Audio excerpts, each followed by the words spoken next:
childhood trauma and adult resiliency. And as we all know, trauma is so much more than war or sexual abuse or physical abuse. And sometimes it can be unintentional. Like for me, when I was putting this together, a story came to my mind, or a memory of when I was like 4 or 5 years old, and I had the hiccups. And so I'm here struggling with my hiccups, and a family member just barges in and starts accusing me of taking money out of her wallet. And I don't know how you would feel if somebody did that, but I started crying and I started defending myself, and I was just like really having a hard time. And when they saw me struggling, they're just like, oh my God, we didn't mean, this was just a joke, just to help you overcome your hiccups, and that we didn't mean to scare you. And that was an unintentional traumatic experience for me, because to this day, that stayed with me. On top of that, like many of you have also had experiences with all kinds of trauma. I left Afghanistan when I was 8 years old. But before that, I witnessed bombs being dropped from my bedroom window in the distance. I also would hear about dead bodies on the way to school. I would see tanks rolling into our city. One night, my dad woke us up in the middle of the night and said they're bombing the city. And so we all had to leave and go in our backyard, where my dad had dug a ditch to plant the grapevines. And we met our neighbors, and we all spent the night in the ditch. And I remember looking up at my house and going, please spare our house from the bombing. So all that happened at the age of 8. And we immigrated. We all, like, it was me and my cousins. There was like 9 kids under the age of 10, along with 5 adults, including and then plus the driver. And a little Jeep escaping Afghanistan in the desert, hoping to not get caught. Because at that time, if you were connected with the previous regime, or if you get caught, I mean, just like here, if you're trying to escape anywhere, they're going to stop you and you're going to go to jail. So we were hoping to just cross in the desert, and we did that and ended up in Pakistan. And I had no idea that that was the last time I was going to see my country or my home. And so I've dealt with war and migration, I've dealt with bullying, physical and sexual abuse, as well as several car accidents as a teenager. And so I have gone through all of that. And so it made me think, why is it that, like, the majority of us here, obviously in the group of, why is it that we've thrived and continue to succeed and not allow trauma to debilitate us? While some people, they are debilitated by their trauma. And so I wanted to understand, what is that? What is that about? And it made me think about, have you guys seen the Arnold Schwarzenegger documentary on Netflix? It was very interesting to me. As I was putting this together, that came on, and I was like, wow, this is so fascinating. He grew up in Austria, and he had a very abusive father who had PTSD from World War II, but he was also a police officer, and he was very abusive. He he physically beat his kids. And Arnold just felt so weak and intimidated, and that he wanted to get out of Austria he hated living there for a lot of reasons, but his dad being one of them. And he ends up watching a movie called Hercules, I think in the 50s, and he became obsessed with this big, huge guy with muscles and said, wow, if I can be that big, then nobody can hurt me. And he found out more about this guy and found out that he was a bodybuilder. So Arnold became obsessed with bodybuilding and building his muscles and winning world championships, and saw that as his ticket out. And he became so obsessed that he said his mom was really concerned, because all these other boys had naked girls on their walls, and he had all these oiled men on his. He's like, what's going on here? But he was really like single focused. And then it also made me learn more about the Tate brothers, who have been in the news a lot, and regardless of what you guys think about them, I didn't know anything about them, so I wanted to learn more. And I found out their history of, they grew up in poverty, and Andrew, the oldest one, was also bullied, and they also had a father that was very abusive, and they called him a very scary man. But they managed to turn their life around and became kickboxing champions. They were very successful entrepreneurs and social media influencers. Andrew Tate is followed by so many people. He's considered one of the most Googled men in the world right now. You guys can find out more about them yourselves. But and it also made me think about Oprah. We all love Oprah. I mean, I hope so, because she was my therapist when I was growing up, and normalized and gave me language as to what was going on with me. But she also had a very abusive background. She was neglected, she was abused, she was survived rape, she survived poverty, but yet she transformed her life to becoming a multi-billionaire, an influencer, a successful talk show host, a philanthropist. And the common theme for all of them is discipline. They've all led a very disciplined life, as I'm sure it's true for all of you. You wouldn't be here if you didn't have a discipline in your life, and you didn't get to this level without discipline, right? So the Tate brothers transformed their bodies, Arnold transformed his body, Oprah transformed her mind. And so the whole thing is connected to the adverse childhood experiences, which is a collaboration between the US Centers for Disease Control and Prevention and Kaiser Permanente. They did this longitudinal study as to what is the connection between adverse childhood experiences that people go through and then long-term social and health consequences as adults. And so what they found is people that have gone through before birth to age 17, if they've gone through neglect, witnessing violence, having just suicide, substance abuse, all that stuff, if they've gone through that, then they're more at risk for adverse social and health consequences later on in their adult years. And Dr. Daniel Amen would even say it shortens your life by 20 years, depending on how high you are on the scale. So people that are 4 and above, because it's like a 0 to 10, if you're 4 and above on the scale, then your chance of dying early increases significantly. But I believe that if people can channel their trauma and give their trauma meaning, then they're less at risk for having long-term consequences with their mental and social emotional health. And then there's Viktor Frankl. Do you guys know about Viktor Frankl? Yes. He survived the Holocaust. He was in the concentration camps, but before that he was a psychologist and a professor. And so the way that can you imagine being in the concentration camps and experiencing it, witnessing the horror and trauma? But the way that he dealt with it is he separated himself from the trauma by saying, okay, I'm gonna take notes like a scientist. Like I'm gonna take notes about, this is what I'm gonna talk about in front of my kids, this is what I'm gonna write about. And so he didn't allow that trauma to get into him and be about him. It's like, okay, this is an experience that I'm having. And so he says that our last freedom is our ability to choose how we interpret and how we give meaning to this experience. And so because he separated himself, he was able to end up writing this book called Man's Search for Meaning. And Arnold is very grateful for the horrible experience that he went through with his dad, and then which eventually led him to bodybuilding, and he channeled that rage, that anger, that frustration into becoming a successful bodybuilder, won multiple world championships, a successful actor, and he even ended up becoming governor of California. So he ended up transforming that his experience. The Tate brothers, they ended up being in prison in Romanian jail and back in December, and they spent 3 months in jail, and they're still under house arrest right now. But Tristan Tate, who was not initially charged, he said, even if I wasn't charged, I would have gone into prison with my brother. But he said the prison experience, although it was hell, was a blessing because he was able to transform his mind. He's like, we focus so much on our body as champions, as kickboxing champions, but this gave me a chance to really prove to myself that I am resilient and I'm mentally strong. And so he really used that, and he says, I will go back. Now I have nothing to fear. My biggest fear was to go into a horrible experience like that, but I'm not afraid anymore because that made me mentally strong. I overcame it. And so, so those people who have a sense of purpose are able to transform their trauma as well.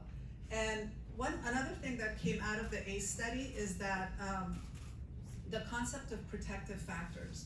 The protective factors are things that make you feel safe, whether it's good friendships or a safe community or protective adult in your family, that's a nurturing person. They can help shield you from the long-term impact of childhood adverse experiences. And so the protective factor for the Tate brothers is they have each other. They live in the same house, they have one bank account, they're I don't know if they're billionaires, but they're pretty rich. But they're like, why would we separate that? They live in this huge compound. Andrew and his family live on one side, Tristan and his family live on the other side, and we vowed to always live together. And Tristan calls himself Andrew's talisman, that he will always protect his brother no matter what.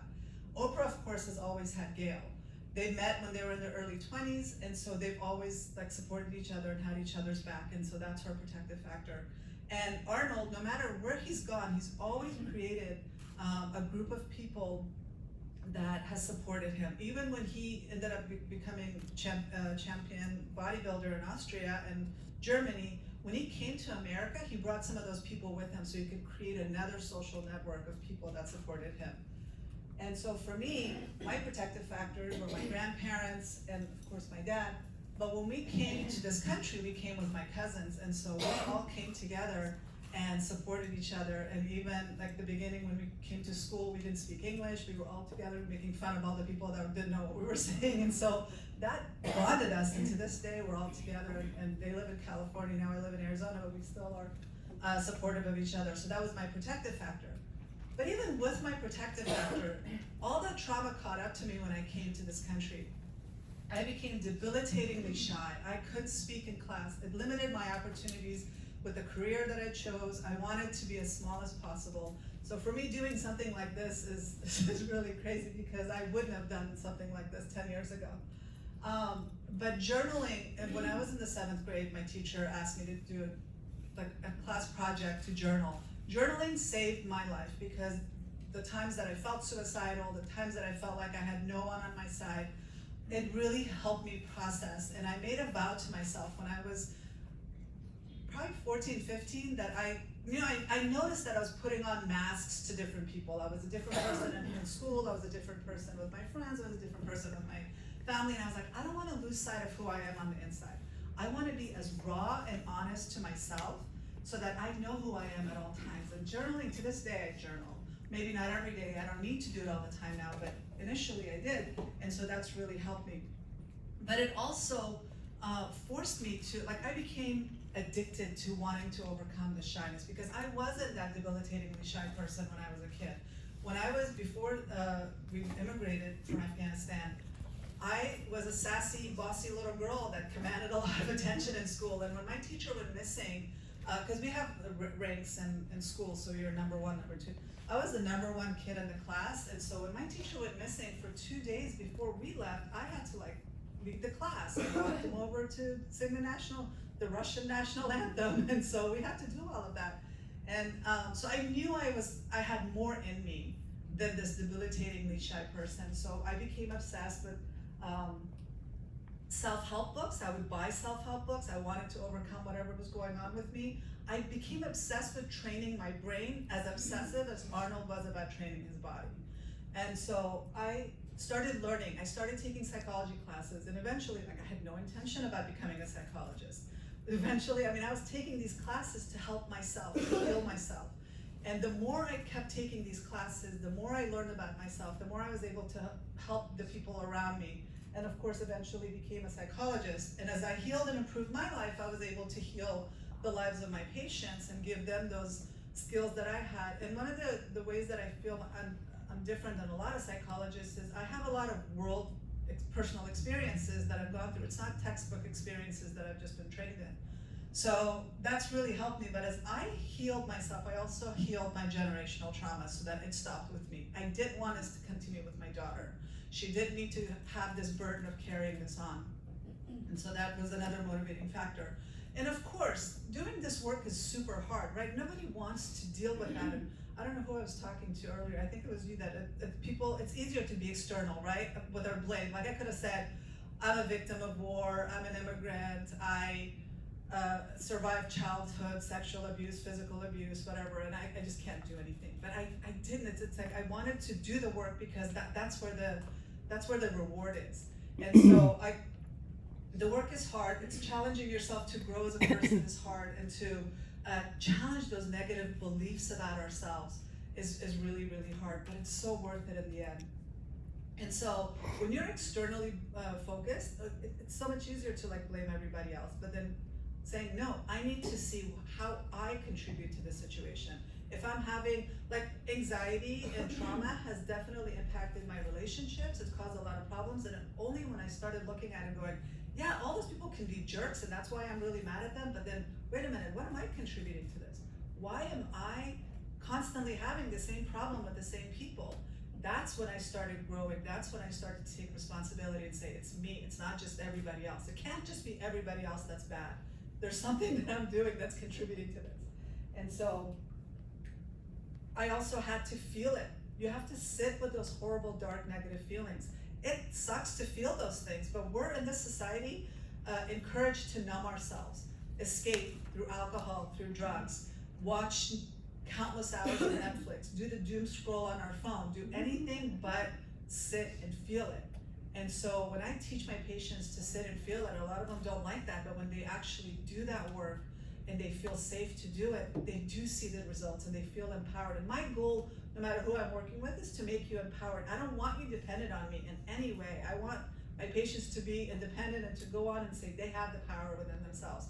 And so I think it's really important in order to heal and grow as individuals, we have to heal and focus on dealing with our trauma. And healing childhood trauma, it does require a multimodal approach. Like, I'm a huge fan of tapping, EMDR, and therapy, but I also believe that it takes so much more than that, because it's not just me coming to a therapist once a week and doing that and thinking I'm gonna be cured. It has to be a 24 hours a day job, that we make that intention to say, I'm going to focus on this. And it starts with our sleep, it starts with our diet, it starts with meditating and exercising and focusing on our gut health. And you may not be ready to do like the emotional work, but you can focus on improving your lifestyle, because even if you don't even have access to a therapist, you can focus on changing your lifestyle. And so when you start making the lifestyle changes, your mind calms down, it becomes emotionally more stable so that you can end up feeling prepared to take on the difficult issue of healing the emotional wounds. And our gut is super important. I know that you guys, it's like a thing that everybody talks about, gut health, but the majority of your feel-good chemicals is here. It's not in our brain. I was, as a psychologist, shocked to find that out. That 90% of our feel-good chemicals are in our gut. And so we need to heal our gut if we want to heal mentally.